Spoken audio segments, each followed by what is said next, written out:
Within the last 5 days, residents of three of the world's leading economies have been notified and warned against travel to our beloved Turks and Caicos Islands by their leaders. Despite this fact and its very alarming implications, our leaders have yet to respond to these notices, which could only have a devastating impact to our overall tourism industry.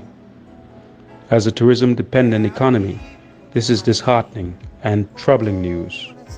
Moreover, because our tourism industry depends heavily on these three major markets of the US, UK, and Canada, the warnings can only be seen as an indicator that we are labeled as a country that has lost control of the spread of COVID-19. As a nation, our leaders must be more responsive than this. This COVID-19 pandemic cannot be our demise. Responsive leadership can present this country with a decisive plan that will combat this pandemic and put our country back on sound economic footing, while simultaneously saving the health and well-being of our people.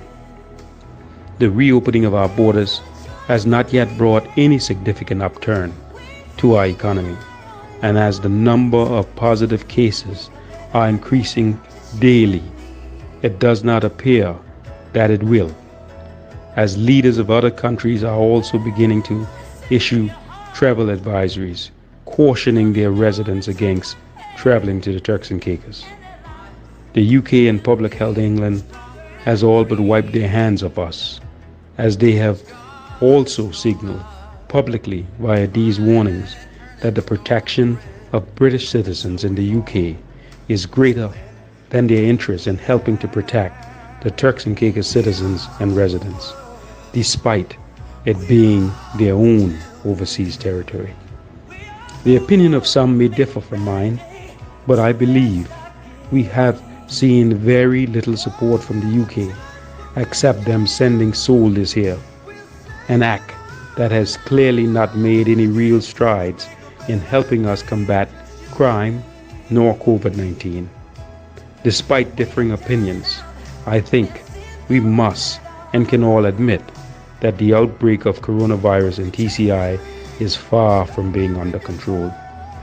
This situation requires strong and decisive leadership, one that has a plan for getting this country out of the slum and moving it full speed ahead to its financial breakthrough.